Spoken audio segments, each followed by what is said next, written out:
ಈಗ ಅಯೋಧ್ಯೆ ರಾಮ ಮಂದಿರ, ಇನ್ನು ಮಥುರಾ, ಕಾಶಿ ಎರಡೂ ಕೂಡ ಕೋರ್ಟಿಗಾಗಲೇ ಸರ್ವೆ ಮಾಡಕ್ಕೆ ಹೇಳಿದೆ. ಇನ್ನೊಂದು ವರ್ಷದಲ್ಲಿ ಲೆಕ್ಕ ಇಟ್ಕೊಳ್ಳಿ, ಕಾಶಿ ವಿಶ್ವನಾಥರ ದೇವಸ್ಥಾನವನ್ನು ಹೊಡೆದು ಅಲ್ಲಿ ಮಸೀದಿ ಕಟ್ಟಿದ್ದಾರೆ. ನೆನಪಿರಲಿ, ಹಿಂದೂಗಳು ನಾವಾಗ ನಾವು ನುಗ್ಗಲ್ಲ, ನ್ಯಾಯಬದ್ಧವಾಗಿ ಕೋರ್ಟ್ ಮುಖಾಂತರ ನಾವು ಮಾಡ್ತೀವಿ ಅಂತ ಹೇಳಿ ಕೋರ್ಟ್ ನಲ್ಲಿ ಹೋಗಿ ಅಪ್ಲೈ ಮಾಡಿದ್ರು. ಸರ್ವೆ ಕೋರ್ಟ್ ಆರ್ಡರ್ ಮಾಡಿದೆ. ಇವತ್ತಿಲ್ಲ ನಾಳೆ ಸರ್ವೆ ಹಿಂದೂಗಳ ಪರವಾಗುತ್ತೆ.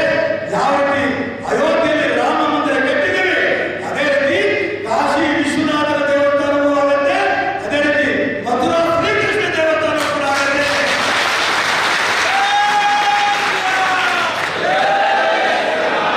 ಅಷ್ಟೇ ಅಲ್ಲ,